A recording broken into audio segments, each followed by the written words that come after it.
ನಮಸ್ಕಾರ ವೀಕ್ಷಕರೇ, busy plus ಪಕ್ಕಾ ಸುದ್ದಿ ವಾಹಿನಿಯ ಸುದ್ದಿ ಬೆಳಕಿಂಡಿಗೆ ಸ್ವಾಗತ. ನಾನು ನಿಮ್ಮ ವಾಹಿನಿಯ ವರದಿಗಾರ ಸಂಗಮೇಶ್ ಕುಶಿಗಿರಿ. ಕಾರಣದಿಂದಾಗಿ ಈ ಸಾಹಿತ್ಯ ಸಮ್ಮೇಳನವನ್ನ ಆಚರಣೆ ಮಾಡ್ತಾ ಇದ್ದೇವೆ ಅನ್ನೋ ಮಾತನ್ನ ಹೇಳಿದ್ರು. ಇದು ನಿಜ. ಬರ ಇಡೀ ರಾಜ್ಯಕ್ಕೆ ಆವರಿಸಿದೆ, ಬರೀ ಕೊಪ್ಪಳ ಜಿಲ್ಲೆಗಲ್ಲ.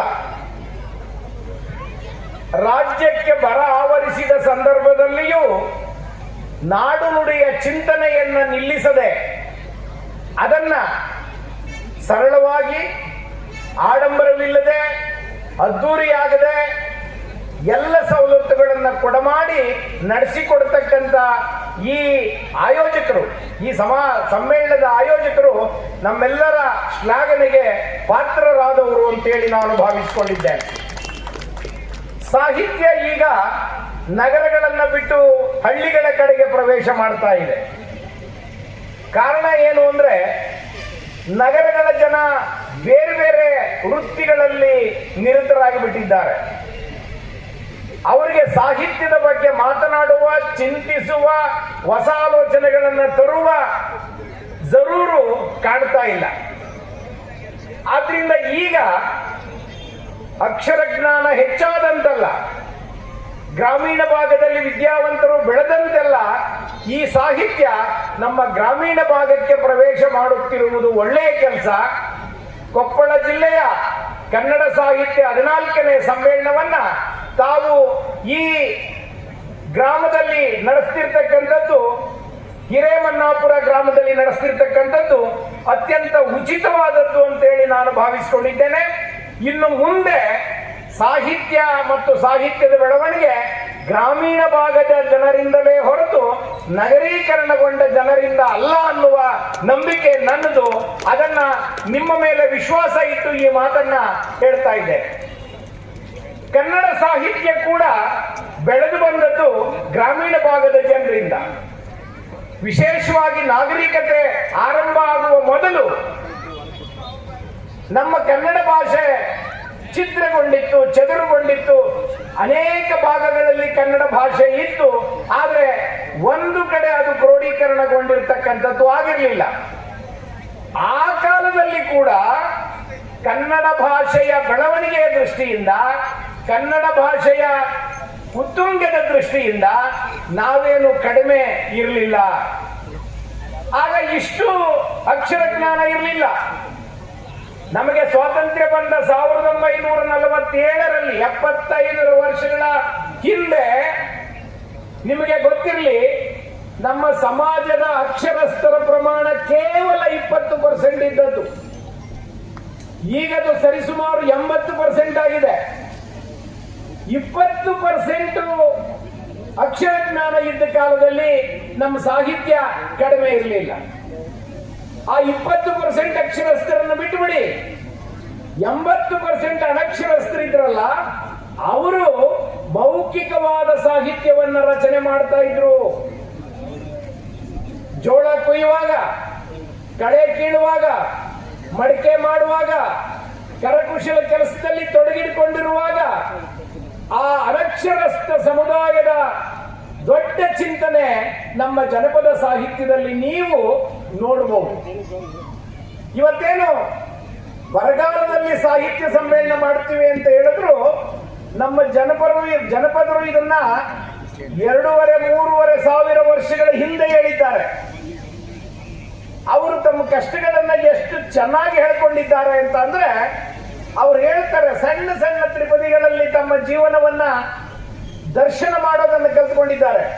ಅವ್ರು ಹೇಳ್ತಾರೆ, ಬಡವಾರು ಸತ್ತಾರೆ ಸುಡಲಿಕ್ಕೆ ಸೌದಿಲ್ಲೋ, ಒಡಲ ಬೆಂಕಿಲಿ ಹೆಣಬೆಂದೋ ದೇವರೇ ಬಡವರಿಗೆ ಸಾವ ಕೊಡಬೇಡ ಅಂತಾರೆ. ಈ 3 ಸಾಲಿನ ತ್ರಿಪದಿಯಲ್ಲಿ ಎಂತ ಕಲ್ಪನೆಗಳಿವೆ ನೋಡಿ. ಆ ನೋವು ಎಷ್ಟು ಆಳಕ್ಕಿಳಿದಿದೆ ಅಂದ್ರೆ, ಬಡವರು ಸತ್ರೆ ಸುಡಲಿಕ್ಕೆ ಸೌದೆಯೂ ಇಲ್ಲದಿರುವಂತ ಬರದ ಪರಿಸ್ಥಿತಿಯಲ್ಲಿ ನಾವಿದ್ದೇವೆ, ಬಡತನದಲ್ಲಿ ನಾವಿದ್ದೇವೆ.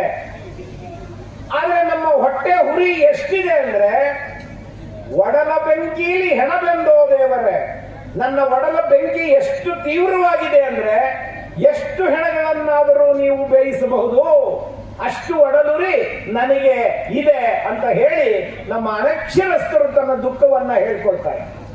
ಅವರು ಭಗವಂತನಲ್ಲಿ ಪ್ರಾರ್ಥನೆ ಮಾಡ್ತಾರೆ, ದೇವರೇ ಬಡವರಿಗೆ ಸಾವು ಕೊಡಬೇಡ ಅಂತ ಕೇಳ್ಕೊಳ್ತಾರೆ. ಇದು 3000-4000 ವರ್ಷಗಳ ಹಿಂದಿನ ದಾರುಣ ಪರಿಸ್ಥಿತಿ ಅಂತ ಹೇಳಿ ನಾನು ತಿಳ್ಕೊಂಡಿದ್ದೆ. ಆದರೆ ನಿಮಗೆ ಸತ್ಯ ಹೇಳ್ತೀನಿ, ಈ ಆಧುನಿಕ ಕಾಲದಲ್ಲಿ ಒಂದು ಊಟಕ್ಕೆ 25,000 ರೂಪಾಯಿ ಕೊಟ್ಟು ಊಟ ಮಾಡುವ ಕಾಲದಲ್ಲಿ, ಒಂದು ಊಟಕ್ಕೆ 25 ರೂಪಾಯಿ ಕೊಟ್ಟು ನಾವು ಹೇಗೆ ನಮ್ಮ ಗ್ರಾಮೀಣ ಹೋಟೆಲ್ಗಳಲ್ಲಿ ಊಟ ಮಾಡ್ತೀವೋ, ನೀವು ನಗರ ಪ್ರದೇಶಗಳಿಗೆ ಬಂದ್ರೆ ನಮ್ಮ 5 ಸ್ಟಾರ್ ಹೋಟೆಲ್ಗಳಲ್ಲಿ ಒಂದು ಊಟಕ್ಕೆ 25,000 ಕೊಟ್ಟು ಊಟ ಮಾಡತಕ್ಕಂಥ ಜನ ಇವರು ಬರಗಾಲದಲ್ಲೂ ಇದ್ದಾರೆ, ಮುಂದೆನೂ ಇರ್ತಾರೆ, ಹಿಂದೆ ಕೂಡ ಇದ್ರು.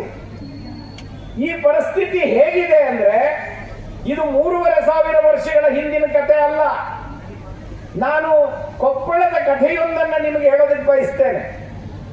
ಕೊಪ್ಪಳದ ಒಬ್ಬ ಅನುವಪ್ಪ ತನ್ನ ಮಗನಿಗೆ ತೀವ್ರವಾದ ಕಾಯಿಲೆ ಬಂದಿದ್ದರಿಂದ ಬೆಂಗಳೂರಿನ ವಿಕ್ಟೋರಿಯಾ ಹಾಸ್ಪಿಟ್ಲಿಗೆ ತನ್ನ ಮಗ ಹನುಮಂತನನ್ನ ತೆಗೆದುಕೊಂಡು ಹೋಗಿ ಸೇರಿಸಿದ್ರು.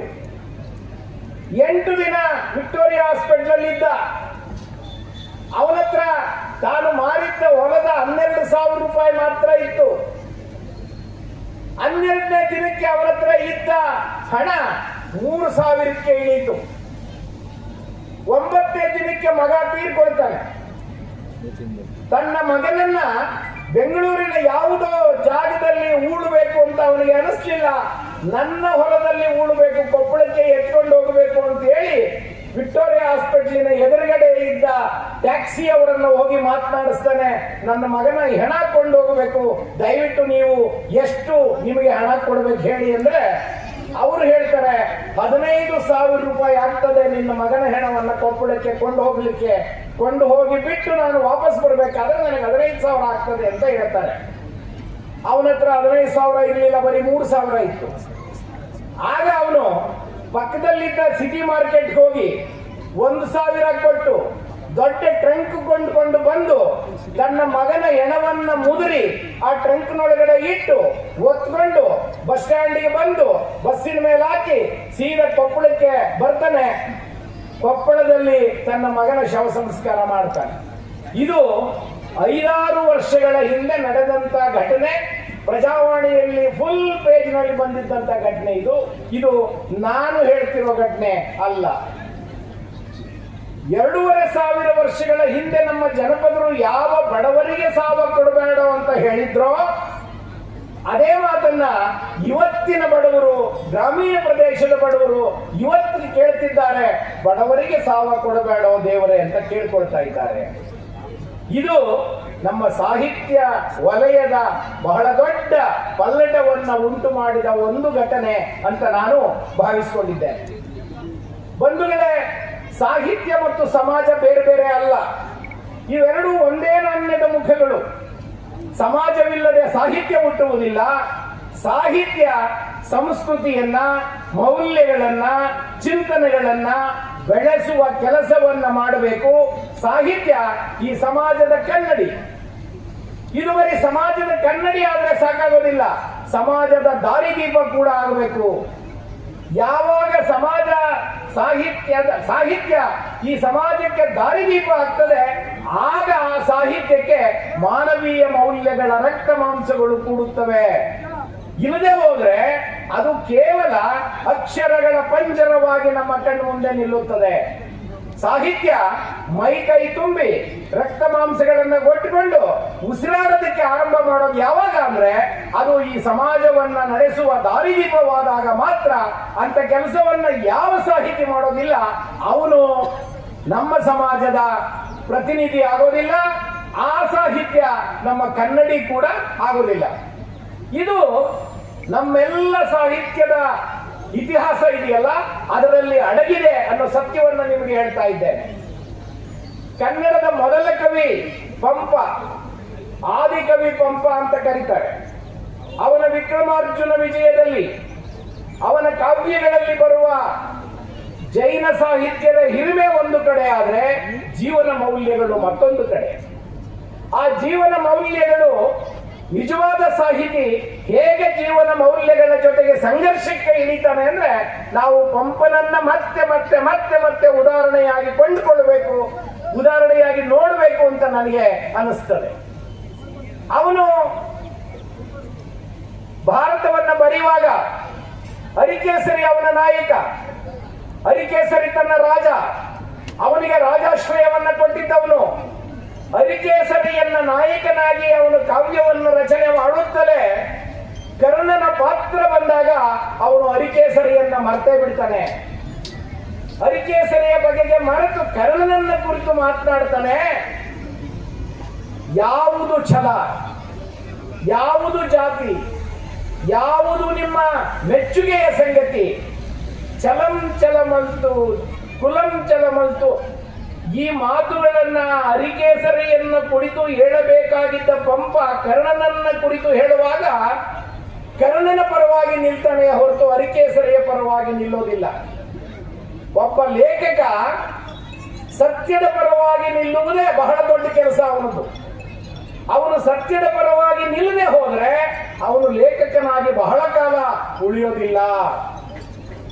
ಅಂತಹ ಪಂಪನನ್ನ ನಾವು ಈವರೆಗೆ ಯಾಕೆ ನೆನೀತಾ ಇದ್ದೇವೆ, 1200 ವರ್ಷಗಳ ನಂತರ ಕೂಡ ನೆನೀತಿದ್ದೇವೆ ಅಂದ್ರೆ ಅವನು ಹೇಳೋ ಮಾತುಗಳು ಮನುಷ್ಯ ಜಾತಿ ತಾನೊಂದೆವಲಂ ಅಂತ. ಮನುಷ್ಯ ಜಾತಿ ಒಂದೇ, ಇದು ಸಾವಿರಾರು ಜಾತಿಗಳ ಈ ಸಮಾಜ ಇದೆಯಲ್ಲ, ಇದು ನಿಜವಾದ ಸಮಾಜ ಅಲ್ಲ ಅಂತ ಪಂಪ ಹೇಳ್ತಾನೆ. ಅರೆ ಸ್ನೇಹಿತರೆ, ನಮ್ಮ ಆದಿಕವಿಯ ಮಾತುಗಳನ್ನು ಕೇಳಿ ನಾವು ಯಾವತ್ತೂ ಬದಲಾವಣೆ ಆಗಬೇಕಾಗಿತ್ತು. ಆದರೆ ಇವತ್ತಿಗೂ ನಾವು ಜಾತಿಯನ್ನು ಬಿಟ್ಟು ಹೊರಬರುವ ಧೈರ್ಯವನ್ನಾಗಲಿ, ಸೌಜನ್ಯವನ್ನಾಗಲಿ, ಮಾನವೀಯತೆಯನ್ನಾಗಲಿ ಮೆರೆಯದಿರುವ ಕಾರಣಗಳು ಇವತ್ತು ಕೂಡ ನಾವು ನೋಡ್ತಾ ಇದ್ದೇವೆ. ಇವತ್ತಿನ ಪತ್ರಿಕೆಗಳಲ್ಲಿ ಇದೆ, ದಲಿತರಿಗೆ ಬಹಿಷ್ಕಾರ ಕೊಪ್ಪಳ ಜಿಲ್ಲೆಯಲ್ಲಿ ಅಂತ ಯಾವುದೋ ಹಳ್ಳಿ ಇದೆ.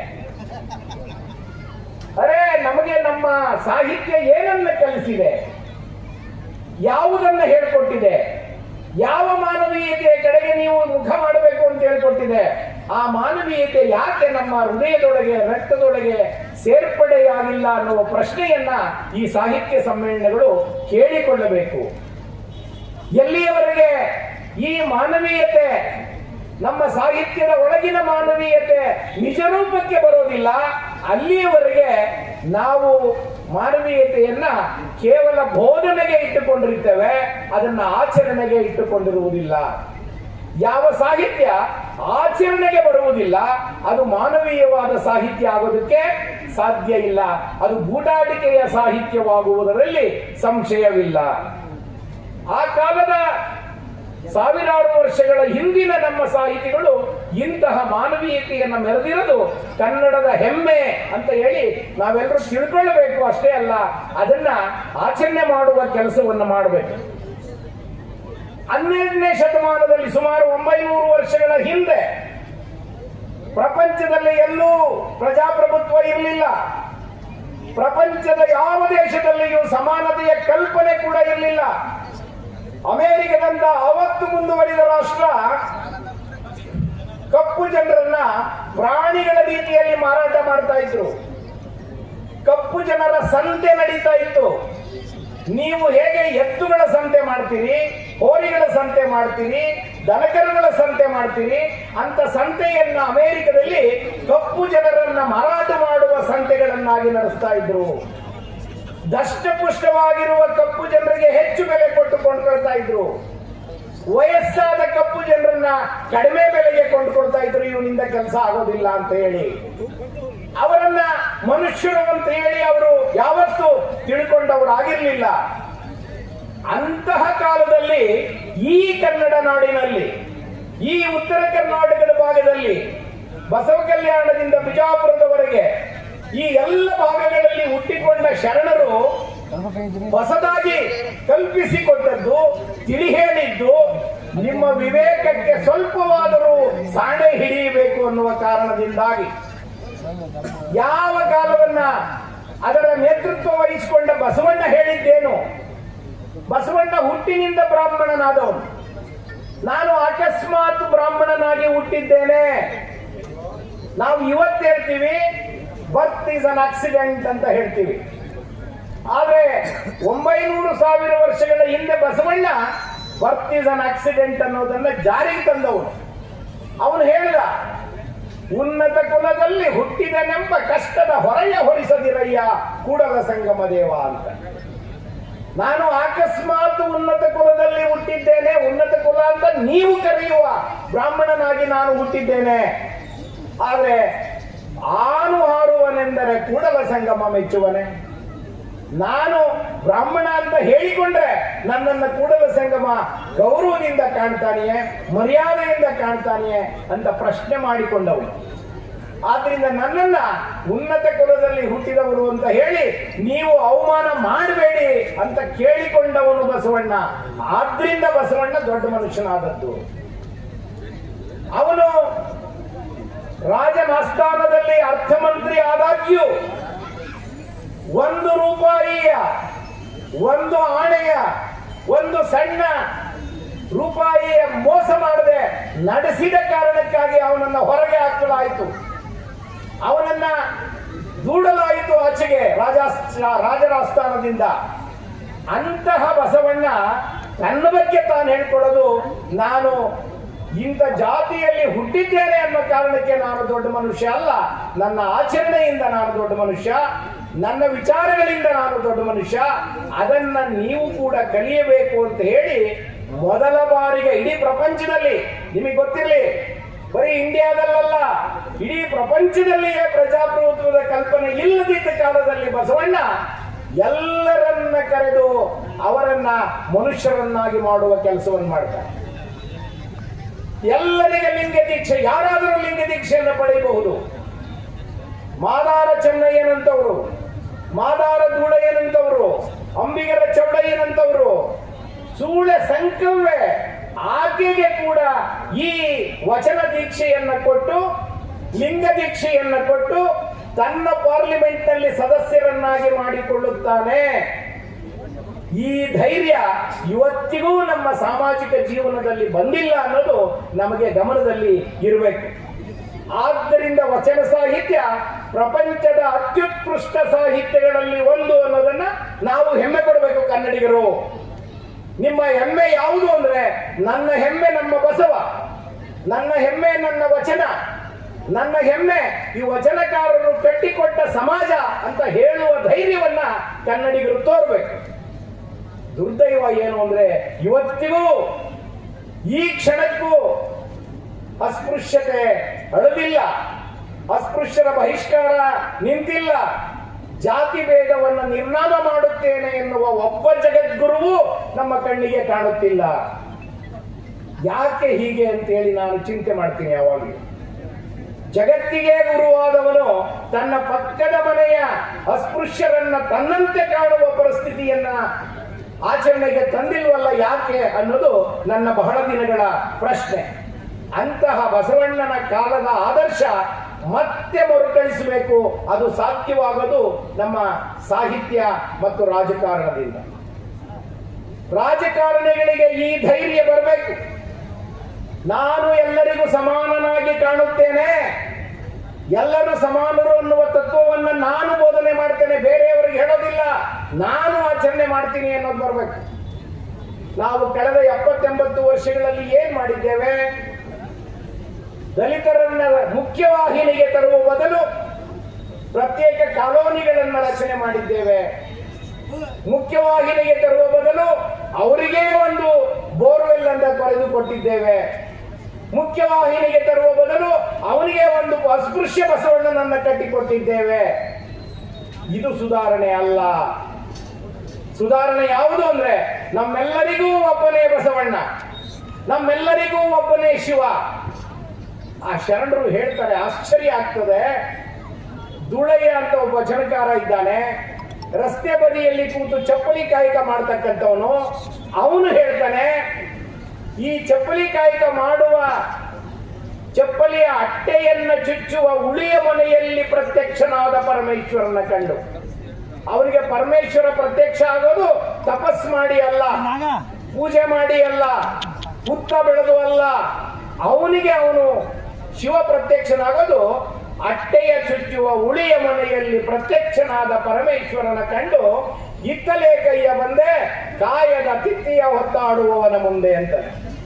ಕಾಯದ ತಿತ್ತಿಯ ಹೊತ್ತಾಡುವವನು ಅಂದ್ರೆ ಕಾಯಕದಿಂದಲೇ ಜೀವನ ಮಾಡುವವನ ಮುಂದೆ ಬಂದು ನೀನು ಯಾಕೆ ನನಗೆ ಪ್ರತ್ಯಕ್ಷನಾಗ್ತೀಯಾ, ನಿನ್ನ ಠಾವಿನ ಭಕ್ತರಲ್ಲಿಗೆ ಹೋಗಿ ಮುಕ್ತಿಯ ಮಾಡು ಅಂತ ಹೇಳ್ತಾನೆ.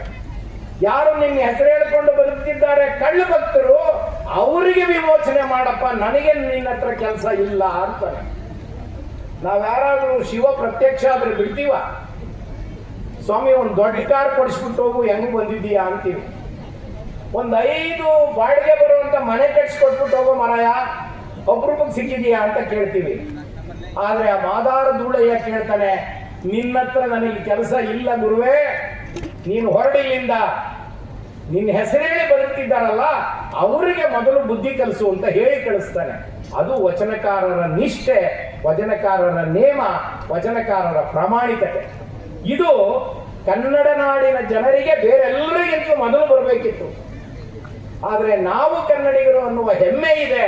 ನಾವು ಕನ್ನಡಿಗರು ಹೇಳಿದ ಆ ಪ್ರಾಮಾಣಿಕತೆಯನ್ನ, ಆ ಸಮಾನತೆಯನ್ನ, ನಾವು ಕಲಿಯುವ ತತ್ವವನ್ನ ನಾವು ಪಾಲನೆ ಮಾಡ್ತಿಲ್ವಲ್ಲ ಅನ್ನುವ ದುಃಖ ನಿಜವಾದ ಶರಣರಿಗೆ ಸದಾ ಕಾಲ ಕೊರೆಯುತ್ತಿರುತ್ತದೆ, ಕಾಡುತ್ತಿರುತ್ತದೆ. ಇದನ್ನ ನಮ್ಮೆಲ್ಲ ಹಿರಿಯರು ಹೇಳಿದ್ದಾರೆ. 15ನೇ ಶತಮಾನದಲ್ಲಿ ಬಂದ ದಾಸರು, ಕನಕದಾಸರು, ಪುರಂದರದಾಸರು, ವಿಜಯದಾಸರು, ವ್ಯಾಸರಾಜರು, ಇವರೆಲ್ಲರೂ ಹೇಳೋದೇನು ಗೊತ್ತೇನು? ಯಾವುದಪ್ಪ ನಿಮ್ ಜಾತಿ, ಯಾಕೆ ಹೊಡೆದಾಡ್ತಾ ಇದ್ದೀರಿ ಅಂತ. ನೀನು ಹುಟ್ಟಿರುವ ಆ ರಕ್ತ ಮಾಂಸಗಳಲ್ಲಿಯೇ ಮತ್ತೊಬ್ಬರು ಹುಟ್ಟಿರೋದು, ಅದನ್ನ ತಿಳುವಳಿಕೆ ಇಲ್ಲದೆ ನೀನು ಕುಲ ಕುಲ ಕುಲವೆಂದು ಒಡೆದಾಡುತ್ತಿರುವೆ, ಕುಲದ ನೆಲೆಯನೇನಾದರೂ ಬಲ್ಲಿರ ಅಂತ ಕೇಳ್ತಾರೆ ದಾಸರು. ಅಂತ ದಾಸ ಪರಂಪರೆಯನ್ನ ಹೊಂದಿರುವವರು ನಾವು, ಅದಕ್ಕೆ ಹೆಮ್ಮೆ ಪಟ್ಟುಕೊಳ್ಬೇಕು ನಾವು. ಆದ್ರೆ ಆ ಹೆಮ್ಮೆ ನಮಗೆ ಇವತ್ತಿನವರೆಗೆ ಬಂದಿಲ್ಲ. ಆ ಹೆಮ್ಮೆಯಿಂದ ನಾವು ಧೈರ್ಯವಾಗಿ ಪ್ರಪಂಚದ ಮುಂದೆ ಹೇಳುವ ಶಕ್ತಿ ವಚನಕಾರರಿಗೆ ಬಂದಿಲ್ಲ. ಒಂದು ತಿಳ್ಕೊಳ್ಳಿ, ನಮ್ಮ ಜನ ಎಷ್ಟು ಕೆಟ್ಟಿದ್ದಾರೆ ಅಂದ್ರೆ, ಇಲ್ಲಿಂದ ಅಮೆರಿಕಕ್ಕೆ ಹೋಗ್ತಾರೆ ಕೆಲಸ ಹುಡ್ಕೊಂಡು. ಅಮೆರಿಕಕ್ಕೆ ಹೋದವರು ಅಮೆರಿಕದಲ್ಲಿ ಜಾತಿ ಸಂಘ ಕಟ್ಕೊಂಡವ್ರು ಕಂಡ್ರಿ. ನಾನು ಅಮೆರಿಕಕ್ಕೆ 2-3 ಸಾರಿ ಹೋಗಿದ್ದೆ. ಅಲ್ಲಿ ಬ್ರಾಹ್ಮಣರು ರಾಘವೇಂದ್ರ ಸಮಿತಿ ಕಟ್ಕೊಂಡವ್ರೆ, ಲಿಂಗಾಯತರು ಬಸವ ಸಮಿತಿ ಕಟ್ಕೊಂಡವ್ರೆ, ಒಕ್ಕಲಿಗರು ಕೆಂಪೇಗೌಡನ ಸಮಿತಿ ಕಟ್ಕೊಂಡವ್ರೆ, ಕುರುಬರು ಕನಕ ಸಮಿತಿ ಕಟ್ಕೊಂಡವ್ರೆ ಅಮೆರಿಕದಲ್ಲಿ. ಅಲ್ಲಿ ಆದ್ರೂ ಕನ್ನಡಿಗರೆಲ್ಲ ಒಂದು ಅನ್ನುವ ಭಾವನೆ ಬಂದಿಲ್ವಲ್ಲ. ನಾವು ಎಷ್ಟು ಕುಬ್ಜರು, ಎಷ್ಟು ಹೀನ ಸಂಸ್ಕೃತಿಯನ್ನ ಆಚರಣೆ ಮಾಡ್ತಿದ್ದೀವಿ ಅಂತ ನೀವು 1-2-3 ಸಾರಿ ಅಮೆರಿಕಕ್ಕೆ ಹೋದ್ರೆ ನಿಮ್ಗೆ ಗೊತ್ತಾಗ್ಬಿಡ್ತದೆ. ಒಂದೇ ಒಂದು ಎಲ್ಲರೂ ಕಾಮನ್ ಆಗಿ ಮಾಡ್ತಿರೋದು ಏನು ಅಮೆರಿಕದಲ್ಲಿ ಅಂದ್ರೆ, ಕನ್ನಡ ಕಲಿಸ್ತಾವ್ರ ಅವ್ರ ಮಕ್ಕಳಿಗೆ. ಯಾಕೆ ಕನ್ನಡ ಕಲಿಸ್ತಾವ್ರೆ ಅಂದ್ರೆ, ಇವನು ಈ ಅಮೆರಿಕದ ಇಂಗ್ಲಿಷ್ನವ್ರ ಹಿಂದೆ ಇಂಗ್ಲಿಷ್ ಹುಡುಗಿ ಹಿಂದೆ ಓಡೋಗ್ಬಿಡ್ತಾನೆ, ಇಲ್ಲ ಇಂಗ್ಲಿಷ್ ಹುಡುಗನಿಂದ ಈ ಹುಡುಗಿ ಓಡೋಗ್ಬಿಡ್ತಾಳೆ ಅನ್ನೋ ಕಾರಣಕ್ಕೆ ಕನ್ನಡ ಕಲಿಸ್ತಾವ್ರೆ ಹೊರತು ಕನ್ನಡದಲ್ಲಿ ಸಮಾನತೆ ಇದೆ ಅನ್ನೋ ಕಾರಣದಿಂದ ಅವರು ಕಲಿಸ್ತಾ ಇಲ್ಲ. ಇದು ಇಷ್ಟು ವರ್ಷಗಳ ನಂತರದಲ್ಲಿ ಕೂಡ ನಮ್ಮ ಹೊಸಗನ್ನಡ ಸಾಹಿತ್ಯವಂತೂ ಅಮೋಘವಾದದ್ದು. ನಾವೆಲ್ಲರೂ ಇವತ್ತು ಹೆಮ್ಮೆ ಪಟ್ಟುಕೊಳ್ಬೇಕಾದದ್ದು. ಒಂದು ಕಾಲದಲ್ಲಿ 73-75ರಲ್ಲಿ ಅಂತ ಕಾಣ್ತದೆ, ನಮ್ಮ ಮಂತ್ರಿ ಬಸವಲಿಂಗಪ್ಪನವರು ಕನ್ನಡ ಸಾಹಿತ್ಯ ಎಲ್ಲ ಭೂಸ ಕಾಣ್ರಿ ಅಂತ ಹೇಳ್ತಾ ಇದ್ರು. ಅದರಲ್ಲಿ ಏನು ಸತ್ವ ಇಲ್ಲ, ಹಸು ಎಮ್ಮೆಗೆ ಹಾಕಿದ್ರೆ ಅವು ಸತ್ತು ಹೋಗ್ತವೆ, ಅದರಲ್ಲಿ ಏನು ಜೀವಾಳನೆ ಇಲ್ಲ ಅಂತ ಹೇಳ್ತಾ ಇದ್ರು. ಆದ್ರೆ ನಾನು ಪ್ರಾಮಾಣಿಕವಾಗಿ ಹೇಳ್ತಿದ್ದೀನಿ, ಕನ್ನಡ ಸಾಹಿತ್ಯದಲ್ಲಿ ಸತ್ವವೂ ಇದೆ, ಭೂಸನೂ ಇದೆ. ಭೂಸ ಸ್ವಲ್ಪ ಜಾಸ್ತಿ ಪ್ರಮಾಣದಲ್ಲಿರ್ಬೋದು, ಸತ್ವ ಅಷ್ಟೇ ಪ್ರಮಾಣದಲ್ಲಿರೋದನ್ನ ನಾವೆಲ್ಲ ಅರ್ಥಕೋಬೇಕು ಅಂತ. ಕುವೆಂಪು ಯಾವ ತತ್ವಗಳನ್ನು ಹೇಳಿದವರು? ಅವರು ಕೂಡ ರಾಮಾಯಣ ದರ್ಶನ ಬರೆದ್ರು.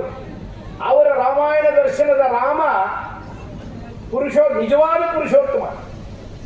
ಅಷ್ಟು ಮಾತ್ರ ಅಲ್ಲ, ಅವರು ಹೇಳಿಕೊಟ್ಟ ವಿಶ್ವಮಾನವ ತತ್ವ ಏನು ಅಂದ್ರೆ, ಈ ಎಲ್ಲಾ ಜಾತಿ ಧರ್ಮ ಇವನ್ನೆಲ್ಲ ಬಿಟ್ಬಿಡ್ರಿ, ವಿಶ್ವಮಾನವರಾಗಿ ಅಂತ. ಮಗು ಹುಟ್ಟಿದ್ರೆ ಅದಕ್ಕೆ ಜಾತಿ ಇರಲ್ಲ, ಧರ್ಮ ಇರಲ್ಲ, ಯಾವ ಪ್ರಾಂತ್ಯವೂ ಇರೋದಿಲ್ಲ.